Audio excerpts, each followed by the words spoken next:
Absolutely. It's the going to the hardware store for bread, Yes. right? I think like the I'm sorry statement can be a super empathetic statement, but it can really quickly just be like a sympathetic, like pity statement. What is it like to actually have like a human need met in such like a profound way, even if it's the most basic? Sometimes it's coming from an empathetic place of like, I'm really here with you. And other times it's almost coming from like a sucks for you. Welcome back to another episode of Sessions for the Soul. Yes, welcome back. How's it going? So good. Yeah. I'm hilarious. You guys, if you could be a fly on the wall when we're like preparing to film, it's just so funny. Yeah. And so we're just like, we're arriving in this episode right as we speak We're in real time. into this space. So funny. Yeah. Oh my gosh. Yeah. How are you? I'm doing good. I was just thinking about this episode's going to come out shortly after, like a few days after our Adam and my anniversary, 9 years of marriage. So I'm so excited about that. Oh my gosh, so I love that. The next big thing happening in my life right now. That is so amazing. And also, it's so crazy to think that was like 9 years ago. I know. It's going to be really crazy when it's 10 years. A whole decade. I know. But that's even like, you guys have been together for 10 years already, right? Like 2015. So, or yeah, basically 11 years. Yeah. Wow. Yeah. That's like a huge achievement. Like that's such a, like is milestone the word?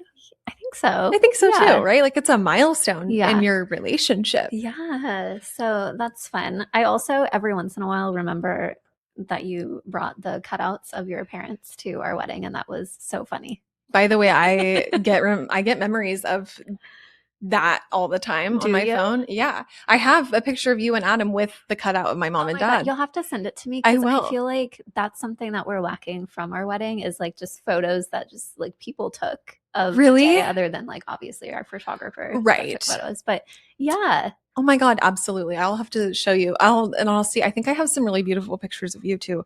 But yeah, oh my God, no, that was so funny. And also like so my parents coded. I know. It was very funny. I loved it. Ridiculous, those two. Then when they told me that they were doing that and that I had to bring it to your wedding because like they were gonna miss it, I was like, are you guys being so fucking serious right now? Like a piece of me was slightly like, I'm not bringing cardboard cutouts of you. By the way, like life size. Oh yeah. Even larger than life size. No, it was like 6 feet of my mom and dad. Yeah.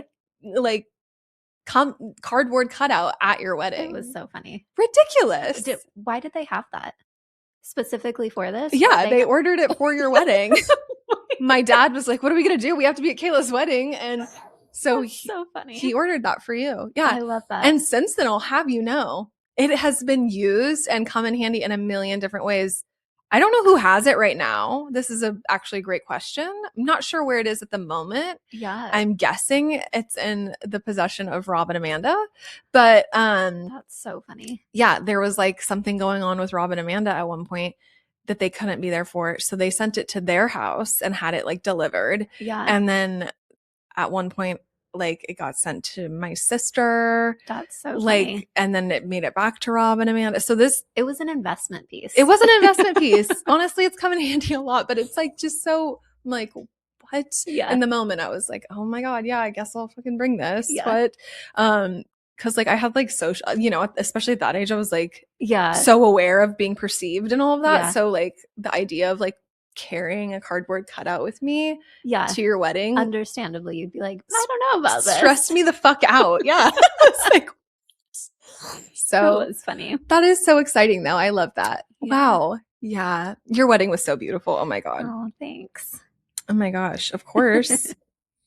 Well, you guys, today, smooth transition. What? Abrupt? I don't know. I don't even know what this is. Today we're going to talk about bringing back empathy and like what it actually is and how to get better at it, how to practice it. Yeah, that's essentially like what we're going to dive into today.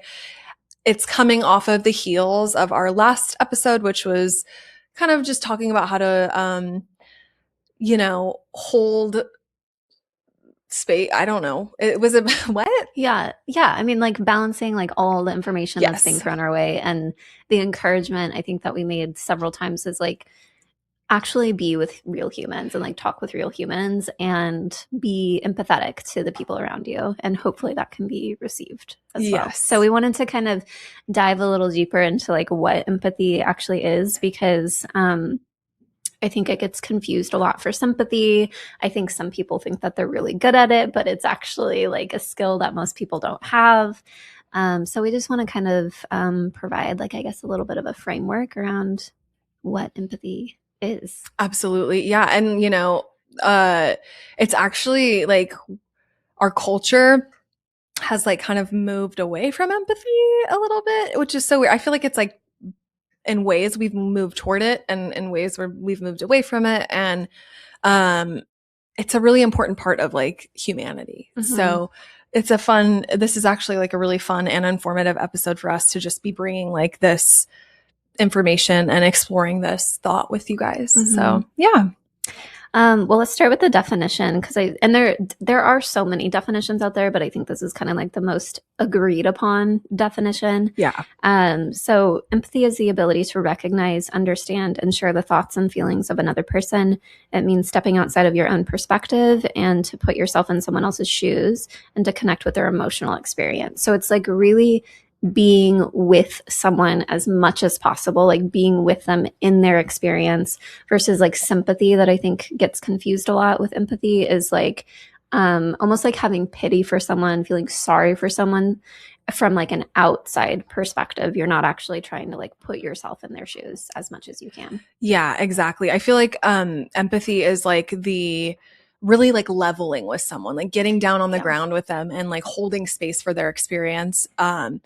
And I think compassion can be a confusing like part of this too because and I don't know precisely, but I think compassion is like taking empathy a step further in the sense of like then wanting to better or like improve someone's experience or like doing what you can to help them solve or get through the experience. And that's different than empathy as well. And we'll get into that a little bit more Mm-hmm. when we like dive into this. But exactly. The thing about empathy is like we aren't really taught Mm-hmm. what this is. We're just expected to learn as we go, or like we have it innately.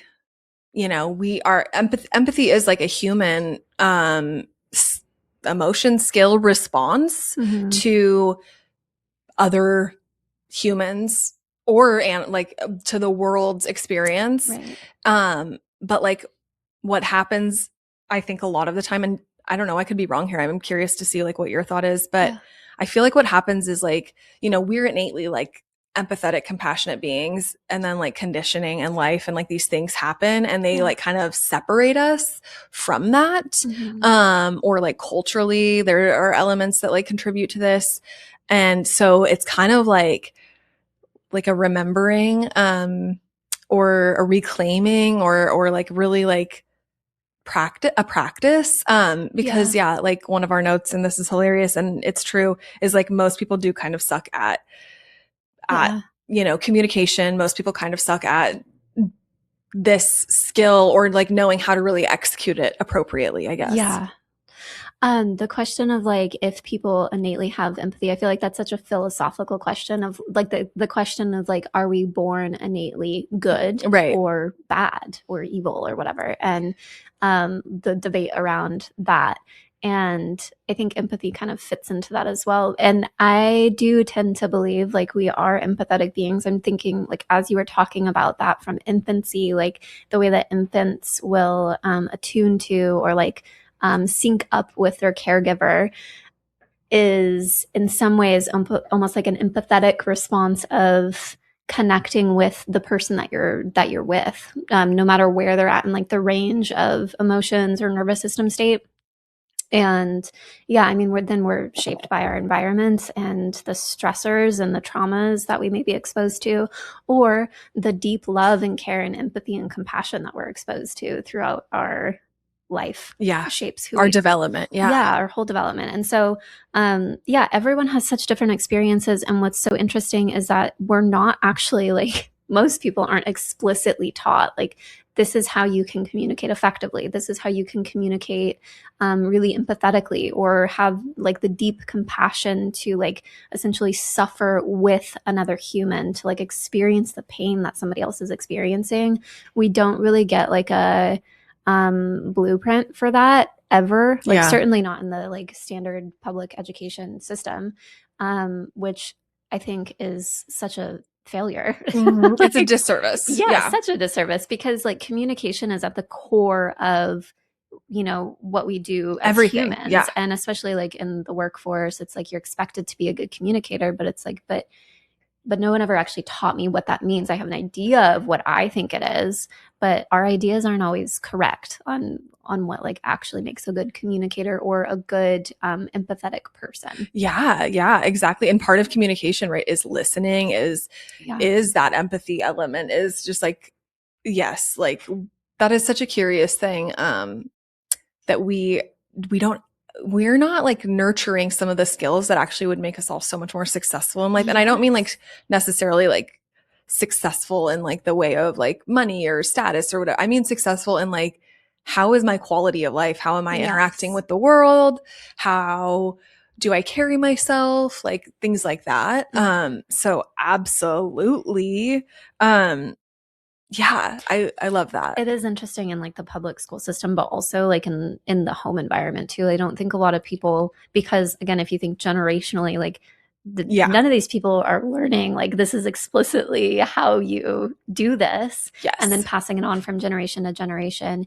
You kind of are just expected to like pick up on things as you go. Mm-hmm. And so it's, I think, just pervasive throughout all the like the family systems, the educational systems, etc., where we just like don't learn this really super essential skill to actually like connect with other human beings on like a personal level, in the workplace, etc. Yeah. So And that's where like cycle breakers, or like people who yeah. are like willing to be the one in a family system to go learn more. Yeah. That's where like those generational patterns change. And like that's where we see change. And it's really beautiful. We don't always get it perfect, right? Like Right. even the people who are doing the work to get better at these skills or to change the pattern, because otherwise we just have people like generations repeating. Mm-hmm. But yeah, before we move on, do you think we're born innately good?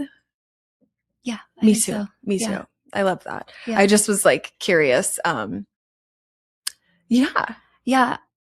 I don't, yeah, I do. And now that I'm thinking or saying that, I feel like um, growing up through like the Christian worldview and still aligning with a lot of those beliefs, but um, I think that the view is actually the opposite of Yeah. like we are born into this world like so flawed and broken. And that's such an interesting perspective to me that I don't Yeah. really agree with. So Yeah. yeah, Yeah. I think we're good humans. And then unfortunately along the way, like Shit happens. yeah, exactly. It does. Yeah. Yeah. I agree. I do think we're innately good. I actually think like there's way more good than bad in the world. It's just we Yeah. see more of the bad. Yes. And like humans are good. Like yeah, and that I it's always curious to me because I know a lot of people who don't feel that way, and I Yeah. always feel a little bit of like sadness because man, what a heavy way to view this all. It's like that everybody's out here Yeah. just like bad and not good and evil, and there's like It all this. feels really hopeless Oh to me. And God, also just like picture holding an infant, a yeah. newborn baby, and thinking you are full of sin and evil and bad. Oh my God. Like I actually like I can't get behind that one. So yeah, I know. I can't either. I like can't understand or No. relate to that When you look at a thought. baby's face, are you kidding me? Oh, Oh my God. they're Oh the my sweetest. God. Yeah. Well, yeah. Okay. Well, I'm Here glad we we go. explored that. Here we go, you guys. I'm so glad we did too. Honestly, Yeah. our listeners are probably like, I hope you're critically thinking right now. Yeah. But yeah. So, one of the things about communication is like the nonverbal cues, right? The active versus and active listening, like eye contact, head nodding, facial Mhm. expressions, leaning in, being relaxed and open, seemingly being comfortable instead of like closed off, rigid. And we've talked about kind of some of these like nonverbal cues in other Mhm. episodes, but this is actually part of communication and part of empathy. Like when we're Yes. with someone and we're really present and Yeah. we're on the journey in the space with them versus like, really in our own experience, separate, triggered, maybe. This Mhm. is part of empathy. I think most people can sense too, like when you're fully present with them versus when you're like in a whole nother world. And part of this too is like trying to think of your response while the person's talking instead of just like listening to the person and being okay with like a brief little pause while you Mm-hmm. gather your thoughts. Um, but yeah, just the like somewhat basic things of like the head nodding and just like eye contact, put your phone away, like stop doing the thing that you're doing if someone's like trying to have like a really important conversation with you, like especially in this context of empathy, like Right. empathy, especially when someone is struggling or suffering or experiencing pain or a challenge in some way, put away the distractions and be fully present with Present. the person. Yeah. Yeah. Even through like our facial expressions and the like mm-hms and the yeahs and things like that, where it's like it's saying like I'm with you, Yeah. I'm following what you're saying. Yeah. I'm not like in this other experience. Right. It's like the active listening and Yeah. the like exactly like you said, I'm in the experience, right? It's like having the ability to like to be engaged and Yeah. like engaged in their journey and not like wherever or even like withdrawn a bit. Like you might be listening, but you might just be like, Yeah. completely you got other things going on internally or whatever. Yeah. Yeah, exactly. I'm thinking too about like if someone is trying to approach you with like maybe some heavier stuff and you don't have the capacity for it right now, like if you're feeling super withdrawn, like baseline already, you're already just like not super present, maybe letting them know like, hey, I actually want to hear you and I want to offer you the support that you deserve, but I don't have the capacity to like hold this right now. Yeah. That's fair for you and it's also more fair to them instead of just kind of being like this like the shell of a person that they're trying to share this information with. And the other thing I was just thinking about is for one of my classes that I recently just finished, I had to record some like counseling sessions, mock counseling sessions, and to watch myself back was so interesting to look at the cues. And we get to do this even with the podcast Yeah. of watching ourselves and how we engage with other people of like how's our face looking and like what's our body doing and do I look relaxed or do I look tense, are my shoulders up to my ears, like what's actually going on with all the nonverbal cues. And most people don't aren't going to do that, you know what I Yeah. mean, like record themselves in conversations. But I think it could be helpful to even think about like, what if I was an outsider looking in? What would this look like? Would I look engaged? Would I look like I'm caring and compassionate? Or would I look like I'm so disconnected, disinterested, tense, rigid, uncomfortable? Like, what would an outsider think? What would the other person think that's Right. talking with me right now? Yeah. Oh, so good. Both the things that you just brought to this, so good. The first one I think was such an important like point because people I don't think we're always when we can meet the expectation of like, look, I care about you and I love you and I want to be here with you. And Mm-hmm. also right now, like I'm tired, whatever the reason is, right? Yeah. Then everybody is like on the same page at least. And Yeah. if the conversation is proceeding, then like Yeah. expectation has been met and it's a safe space to just be like, at least they know. Yes. Um, I think that was so good. So good. It's also like one of those things too where like, hey, can we revisit this as an option? Or like, I'm going to listen and I'm going to be here. And also like, if I seem this way, that's why, Yeah. And if you're someone who like has a hard time like sitting still or you really struggle with being uncomfortable, one thing that I do sometimes when I am like teaching, Mm-hmm. I just because of like the person I am, I have like so much energy and Mm. it's like it's terrible genuinely if I don't work out. I'm like a dog. I'm actually Mm. like a golden retriever. I'm like that guy over there. You have to run him to make him Yeah. sleep.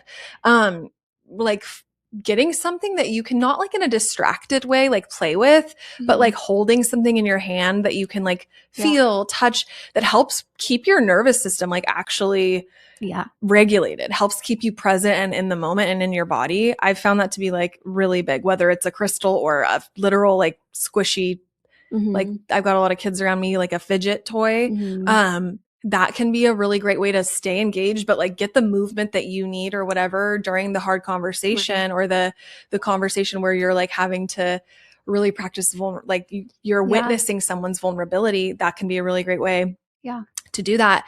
And then also, yeah, just the interesting point of like how are we when we're with someone else, you Right. know, and Yeah. like how are we being perceived, or like what Yes. are we aware of, like what we're bringing to the conversation.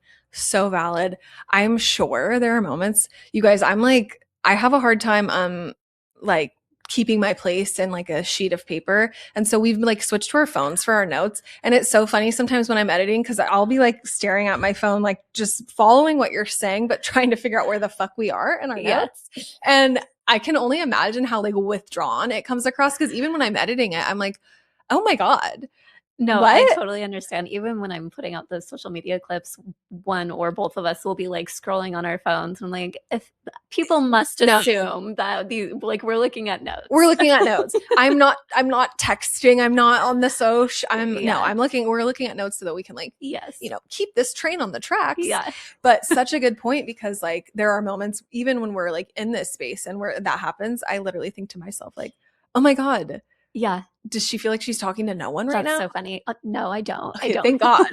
But that's a good point of the perception of the other person, where you might think like, and this is kind of to our previous point of like people think they're good communicators, but they're not always the best communicators. Yeah, So you might think that you're showing up super empathetically or very present and connected with the person, but it's not being received on the other end or perceived in that way. yeah, And that can be for so many different reasons. Maybe it's just not coming across the way that you think it is. Maybe they're not used to like this version of you that's like trying to be more empathetic, and so they're also trying to figure it out. But the perception of the other person is actually so important, when especially when talking about like the nonverbal communication yeah, forms of empathy. yeah.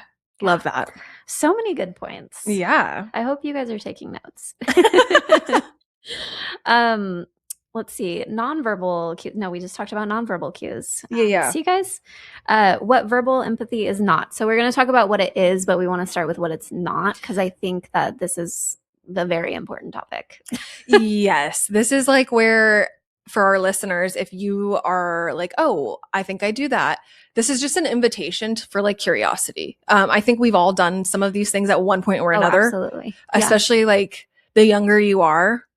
I feel like this is definitely a thing that like you learn over time. And then also, you know, at any point, it's always good to like look at, like, check in with these things, I Yeah. think, because we are human and we get into patterns and whatever, and we're not always like on Mhm. it 100% all the time. Yeah. And so I think that this is going to be, I'm excited about It is going into good. this. Yeah. So the first one is advice giving. So while advice giving can be helpful sometimes, a lot of times it's people's like go-to thing, and it's taken as like, oh, but I'm being super empathetic because I'm trying to like help this person. And while it's coming from a good place most times, it's not giving the person space to actually feel and express like all the hard things that they're going through and sharing with you. You're immediately coming in trying to like fix the problem and not actually tend to or experience with them the like hard, painful, uncomfortable emotions. And I think underneath that, like getting curious what's underneath that of like, why am I coming in so quickly with advice? Why am I so uncomfortable with just being with this person and their painful experience, where I want to like fix it right away? Why is my comfort tied to their comfort or Yes. discomfort? Ooh, love that. Yeah. I feel like you just touched on like one of the most important parts of this is like, um, before we started this, like when we were kind of getting our notes together and stuff, one of the things we touched on was like, I feel like a lot of the time people actually don't really want advice, especially there are times where like people, of course they do. I feel like they ask for it usually though. They Yeah. say, "Hey, what's your opinion on this?" Or "Can I get your perspective on what would you do?" There's like an invitation for advice Yeah. usually. Um, a lot of the time when people are coming to us with something vulnerable or their pain or whatever they're struggling with, they actually don't want advice. They want someone to bear witness to their experience and to witness them in their struggle and to say, "I see you. I'm with you. I'm so sorry. That's so hard." Not solve it. And I think that you touched on like that sticky part of solving, which is I'm actually so uncomfortable that you're in pain. And Mm-hmm. so I'm going to give you what I think would solve this or how to fix this or get Yeah. through it because I actually can't hold how uncomfortable I feel right now. Yes. And that is though I can understand it and I have empathy to everyone's discomfort. I also just invite everyone to like, not to be dramatic, but like, not everything's about you. Yeah. Okay. Like, it's okay that you're Yeah. uncomfortable sometimes. Yeah. We're allowed to be uncomfortable. It's actually superhuman. And so, just recognizing for yourself if that's like your go-to, get curious as to why you're like Kayla just said, right? Like draw that curiosity. Why am I so uncomfortable? And like, can I put myself aside so that I can be here for this person and Mm-hmm. actually like bring empathy into Mm-hmm. this conversation? Mm-hmm. So important. Love And that. so hard Oh, sometimes. totally. Pity and sympathy and feeling sorry for the other person, kind of like at the start of the episode, differentiating between empathy and sympathy of being like just feeling sorry for them. And Yeah. so that could be through the things that you're saying of like,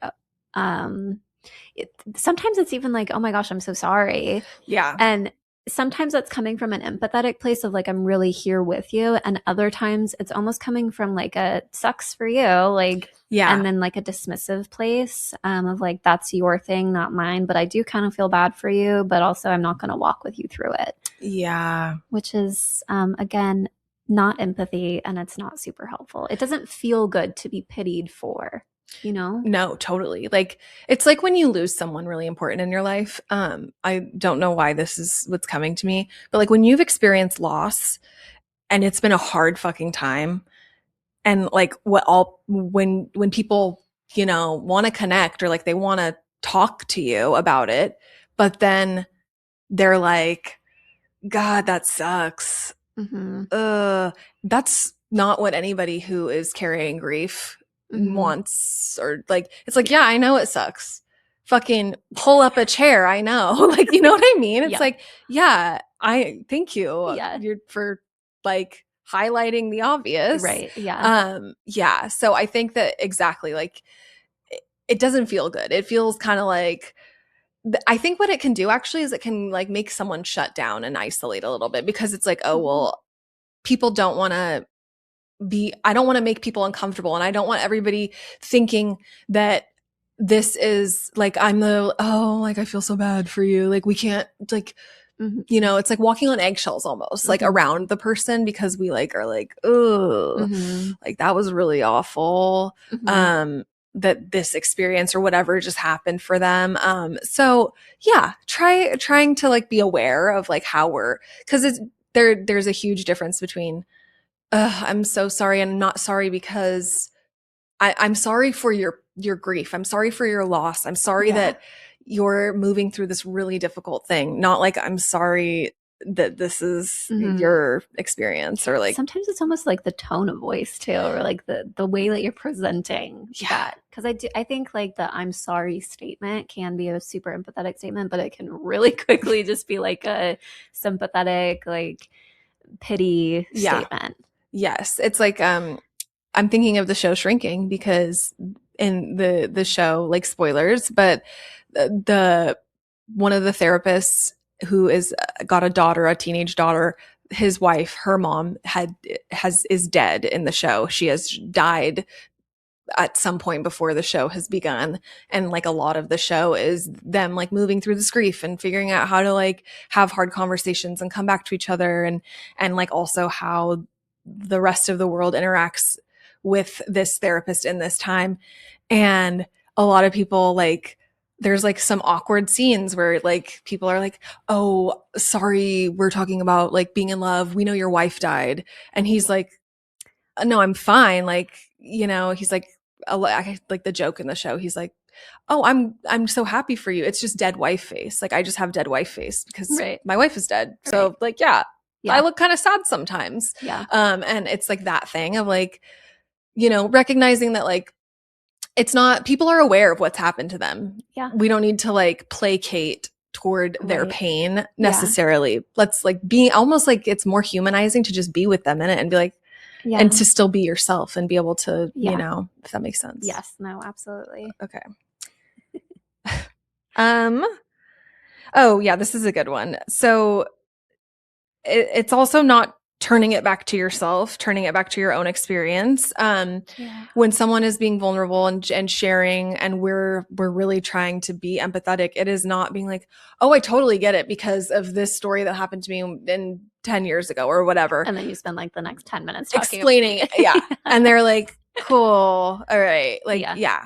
It's not it's also not like we don't have to actually have a similar experience as someone to be able to be empathetic toward them. Mm-hmm. We don't have to share our own um we don't have to like have something to relate per se. Yeah. And sometimes people aren't looking for that. They're like we talked about, right? They're like looking for someone to be with them and bear witness. And so Yeah. That's one thing is like, okay, no. And there is also the caveat of like sometimes, and as a therapist, like I think Mm-hmm. you can speak to this. There are moments where it's like you might share a little something with a client, not to pull away from their story or their experience, but to like normalize an experience. Mm-hmm. And I think therapists are really great at this, like example of there's a time and a place where it might be appropriate to say like, Right. I'm sharing this with you not to talk about myself or to like pull from what you are experiencing, but to shine a light and normalize like something. Mm-hmm. And that has a very different quality. Mm-hmm. That doesn't need to happen all the time. It just is, Mm-hmm. there are those few cases where it's like, Mm-hmm. you know, It's like there's an art to it of like being very intentional with what you're sharing in the therapy setting, and then also in like the normal setting of like friends and family and just people that you're talking with. I'm thinking about a couple weeks ago, someone had reached out to me about just like some medical frustrations that they were experiencing, super frustrated about the experience they were having, and reached out kind of just to vent and also for a little bit of support. And I briefly stated, like, oh, I understand where you're coming from. I had a similar experience with this other thing. And so just making the brief statement of, I hear you and I see you because mm-hmm. I went through something, fairly similar, and it was very frustrating. Yeah. Right. And so offering validation and like understanding through very short glimpses into, I've gone through something similar, can be helpful, as long as you're not like monopolizing and dominating and taking over the conversation, because then it just takes away from their experience. Absolutely. And I think there's like that example's such a great way of how to like do that. Because I think sometimes when we like, and listen, humans be doing this. I sometimes this happens. I mean, we've all done it. And some we will maybe in moments do it again because we're not perfect. But sometimes when someone shares something vulnerable with us and then we turn it to ourselves and like do the monologue about like, oh my God, I totally get it, and go on our story,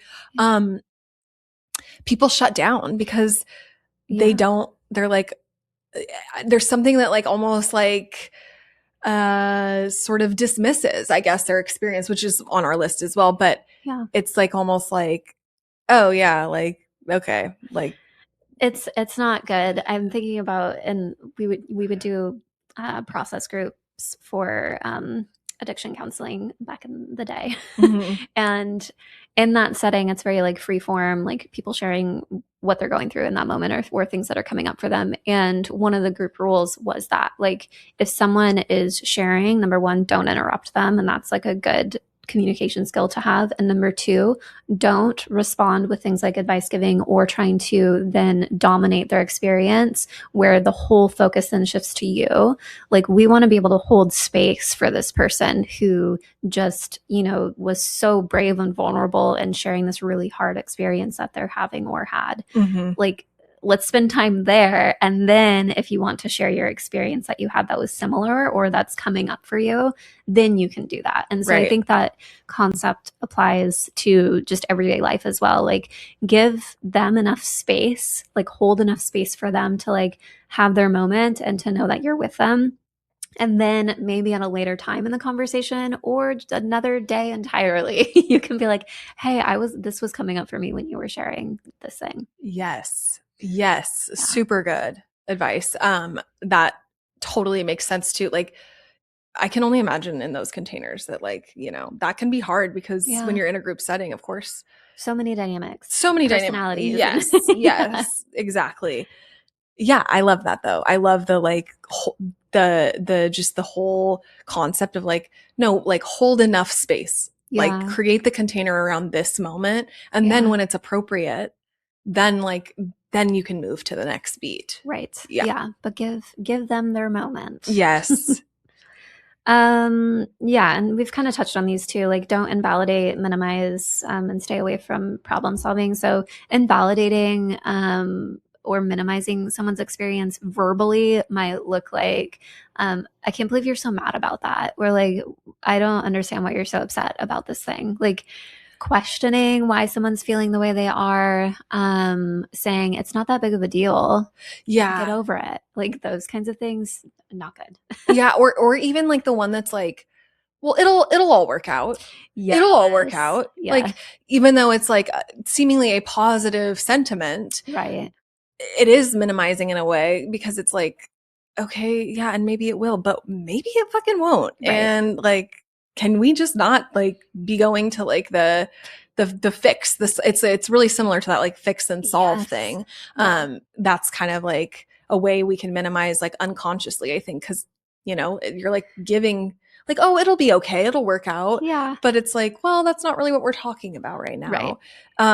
Yeah, absolutely. And then one thing too is the judgment piece. Really try not to judge, because I think sometimes too, in that moment of when someone's I don't know why you're so upset about this, or it's not a big deal. That is almost like a judgment. We're judging their emotional experience to something that's happened to them or to a situation. Or even just the judgment of yeah, I can't relate. I actually I cannot relate at all. Or that's I would a unique experience to you. Yeah, exactly. No one wants to hear that. Nobody wants to hear that. Yeah. So really creating a space where it's a judgment-free space, right? Yeah. That is one of the baselines of empathy, I would think, where it's hey, yeah, we live different lives, or maybe I don't understand that, or maybe I can't relate because I've never had this experience. That doesn't mean I can't be with you right now. Right. Yeah. No, it's so important. All of those, I mean, are really challenging experiences. If it starts to build a pattern of oh, every time I'm vulnerable with someone or share something with someone and I'm met with quick advice giving, or they want to fix me right away because I'm so broken, or I'm overreacting, or whatever the thing is, you start to build that system of okay, well, I can't really share these things with certain people or with anyone because this is always my experience. And that's when you start having issues with actually being able to open up to people and be vulnerable and empathize with other people. So it's important to be that person for someone who actually can hold space and show empathy, and to allow space for someone to be vulnerable, and to start creating new patterns of oh, okay, there actually are people who can hold this with me. Yes. Yeah, absolutely. So let's talk about what empathy actually is now that we've explored what it is not. So empathy is being with someone in their emotions, validating them, saying things oh, that must be so hard. I'm here for you. I hear you. Even just something as simple as I see you. I really see you. Yeah. And I know right now you're struggling or you're hurting, and Yeah. that's where the like I'm so sorry is like more of a genuine like I see you, it's like Yes. when you can really like name what's happening for the person and for yourself. Yeah. Oh my gosh, what a gift that is. You Yeah. know, I've had a few moments in my experience in life where like people really I've experienced like intense empathy where like Mhm. someone really is like with me, Mhm. and it's it can be that can be uncomfortable in its own right because it's like, oh my god, I'm like you have to receive, right? Yeah. But I can tell you, and I think like you could probably speak to this too, it makes such a difference. It makes Mhm. such an impact Mhm. when someone really is like there with you in your struggle. Mhm. And it's like, oh my gosh, wow. You might not walk away like with the problem, like nothing solved or whatever, but someone witnessed you and Yeah. gave you love and compassion and was present in your experience. And that Mhm. is medicine. Mhm. No, it is, and that's an interesting thing to explore too. Of like, what is it that makes that so powerful? Because when someone is being empathetic and holding that space for you, and not necessarily sharing, like I've walked this same path, or I can totally relate, but they're holding that space for you, like it is so powerful, and there is so much medicine in it. And it's interesting to just kind of get curious about like, why is that? What is it about that experience that felt so good for me, compared to like these other interactions that I've had where I've maybe like tried to be vulnerable with someone, and it just didn't go super well, or I just didn't feel so supported. But to like actually be seen by someone Mm. and to like be acknowledged. Even like the short exchange that we had, I think it was last week, where we were talking about something that you had acknowledged within my life. And I was like, it's so interesting that no one else had even acknowledged it or named it. And Yeah. to literally just have someone to say like, hey, I see you.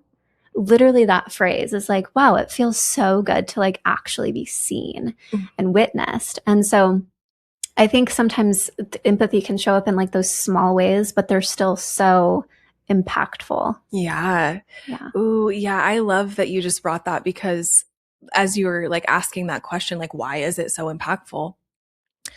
Yeah, that is such a thing to explore for ourselves, right? Like, Mm-hmm. what makes this, or like, what about this?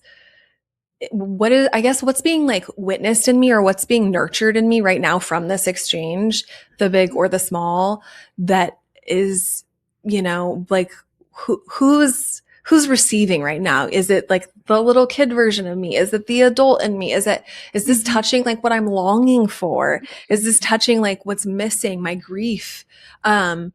Yeah, I think that's really, really beautiful and powerful. Like as you were saying that, I'm like, oh, wow, I have no idea what makes this important or Yeah. impactful, but it is. Yeah. It Yeah. feels it, I'm also like literally currently exploring that just in my own life of like what is it about like the quality of these kinds of interactions that like feel so impactful, because we know they're impactful, but what actually makes them feel so impactful?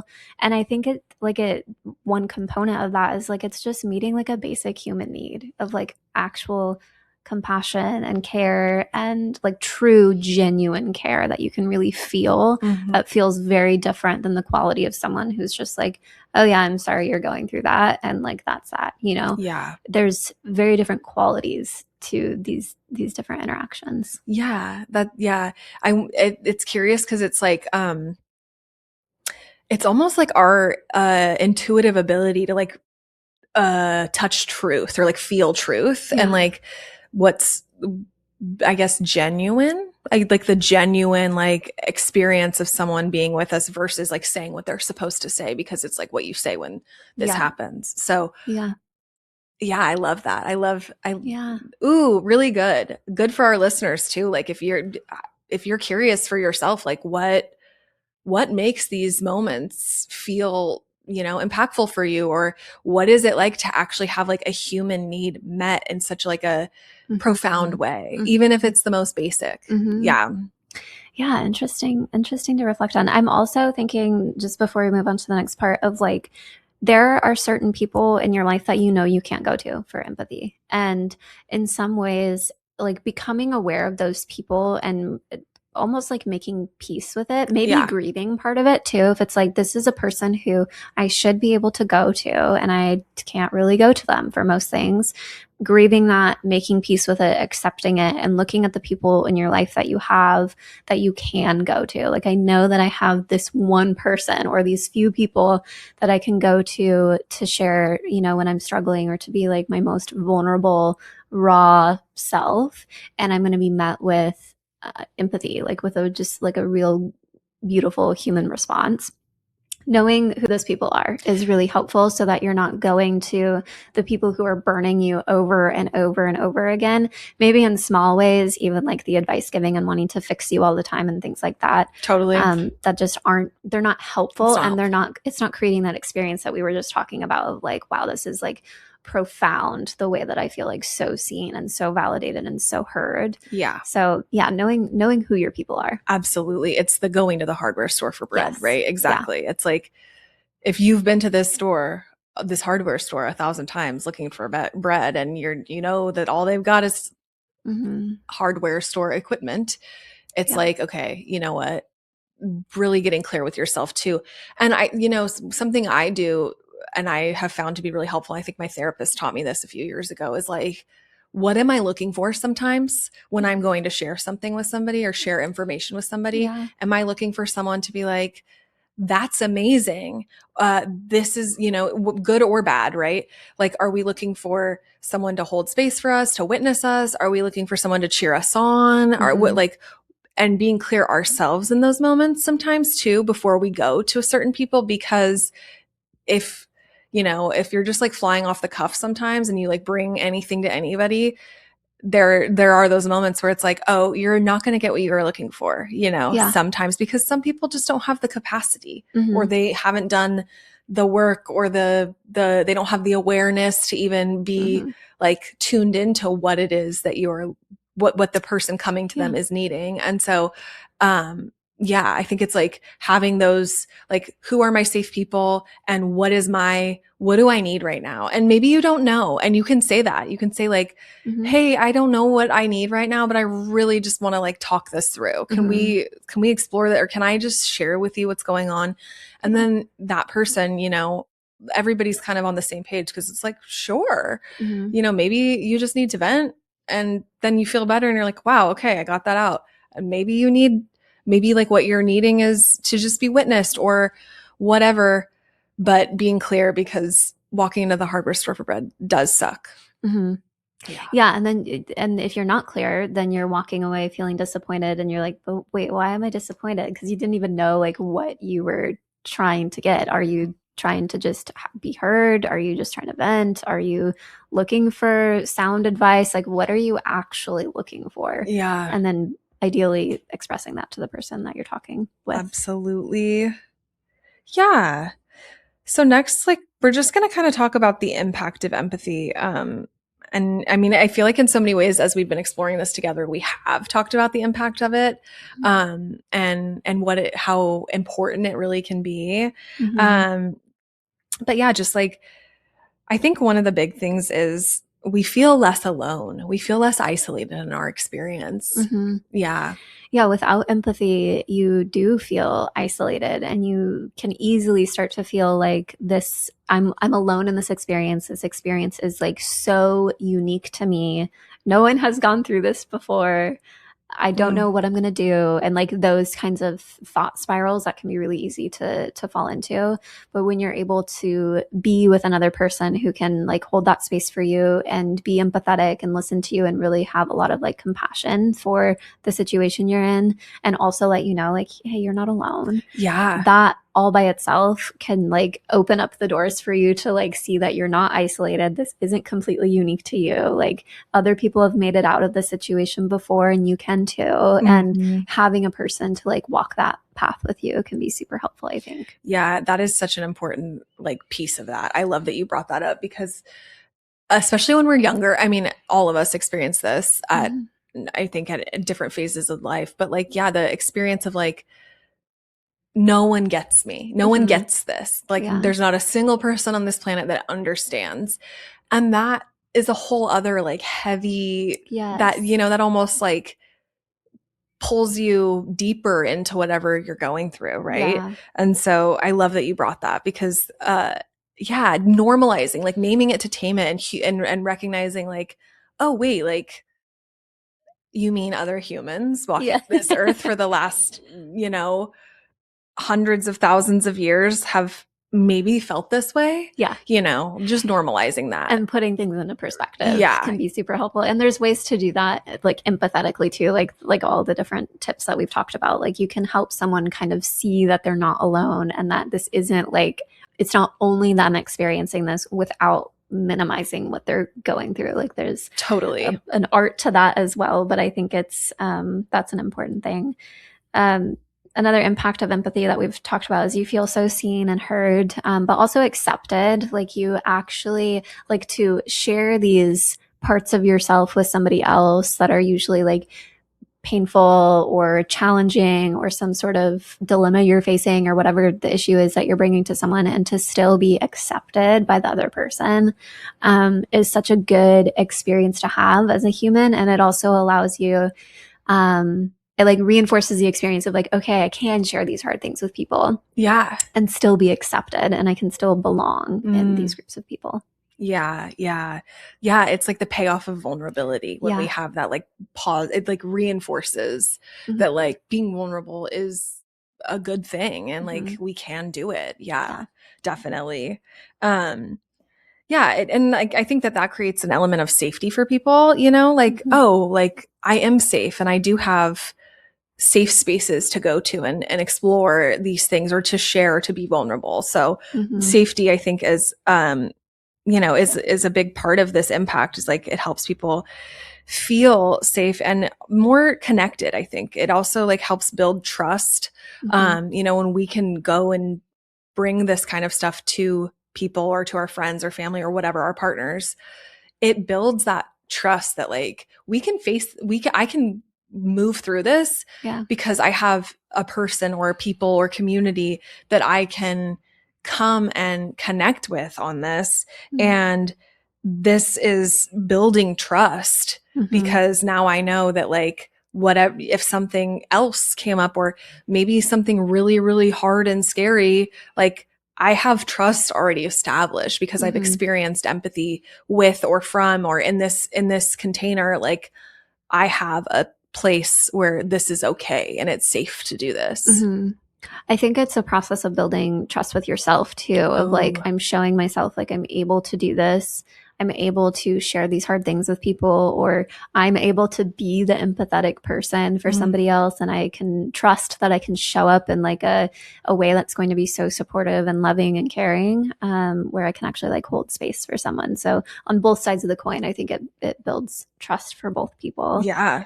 Um, yeah, I mean, and it improves communication, and that's really what we're talking about in this whole thing. Like, if you can approach conversation and communication with people and interactions that we have with other people through an empathetic lens, I think it just improves really all aspects of relationship. Like, you feel so much more deeply connected. There's a new like layer of intimacy, and I'm just talking about like general relational intimacy that you have. That you wouldn't otherwise have if there was a lack of empathy. You just feel so much more attuned with the other person. So it I mean it impacts all relationships, family, friends, the Yeah. workplace, etc. No, exactly. Exactly. I think that this is like a part of like what actually makes the world a better place, right? Yes. Yeah. Because it's like we when we do this, right? Then when we move forward in any place, space, work, I think actually this is related to like how we started this, right? It helps us view the world as a better place as well, right? Like Mm-hmm. we actually view each other as like safer or better, like not better, but like inherently good. Like we see the good in the world and we see the good in others when we have these positive empathetic experiences versus the reverse of like having a really negative experience that could cause someone to put up walls, shut down, not ever seek Yeah. support or advice again, and self isolate or withdraw or, feel like they have to work through all of this stuff alone. Mm-hmm. They don't have spaces where they can go, lean on someone or be witnessed or just even be vulnerable and like someone they can go cry with or Yeah. give them a hug and say, hey, I love you. Yeah. You know, I think that that's like part of this is like this actually helps make the world a better place and helps us continue to find that good that is in the world, which is everywhere, right? It is, yeah, and I think we forget that a lot, especially if you're not connected to the real people in your life and in your community. If you imagine like whatever the opposite of empathy is, like if you can create kind of like a character of that person, of someone who's like really rigid and rude and just wants to fix everything right away or pities you, like that person that just like isn't your person, Yeah. like those aren't going to be your people, and that's okay. But there's actually so many people in the world who aren't like that, who at least Yeah. want to try to hold space for you and do their best, and they're gonna stumble because we're human. Like we're Yeah. all going to stumble. And also, if you are listening and you're like feeling bummed because maybe you don't have a lot of people in your life who like can hold that space for you, um, sometimes that means finding a therapist that can hold the space for you, and there's no shame in that.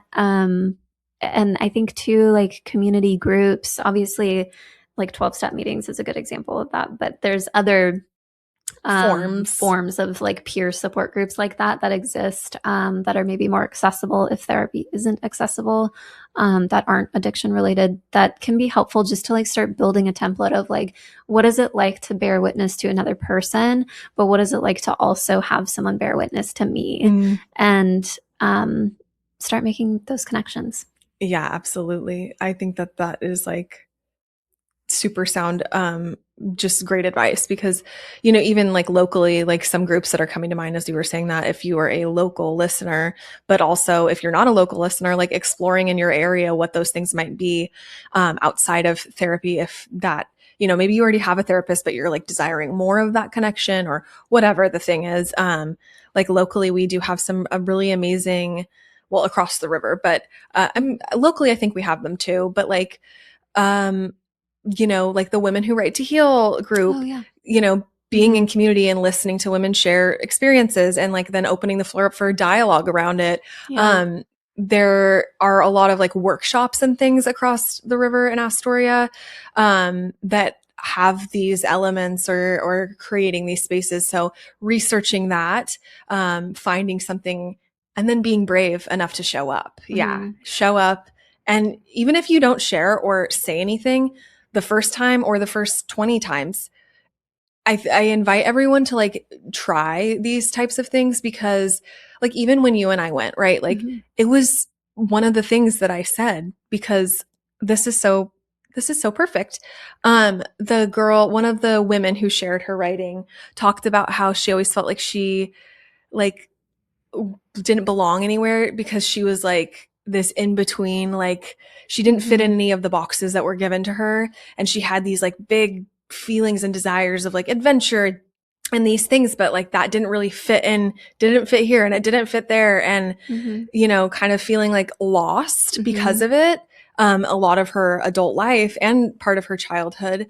Um, when we were leaving, Mm-hmm. I was like, oh, I needed to hear that so much Mm-hmm. because it reminded me that I'm not alone. Duh. A Yeah. bunch of like, there's so many people feel this way. Yeah. And it's having, sometimes it takes hearing someone else who we don't know, we've never met in our lives share that thing that's like, oh, I totally experienced that as well. Mm-hmm. You know? Yeah. Yeah. No, it's so helpful to hear that you're not alone through story and narrative and different life experiences, and to be like, oh, okay, so this is kind of like a human experience that I'm having. It might look a little different from Yeah. person to person, but like the core of the experience that you're having, you will be able to find in other people if you really start listening. Mm-hmm. And especially if you're surrounded by people who are opening up and being vulnerable and sharing or putting yourself in those situations that Yeah. you're like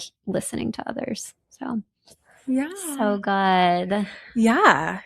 I feel like this was pretty comprehensive. For sure. Thank you guys so much for listening. Be sure to follow us on all the socials and YouTube and all the things. And shop our merch if you haven't already. That's also linked in the show notes below. So we'll see you guys next week.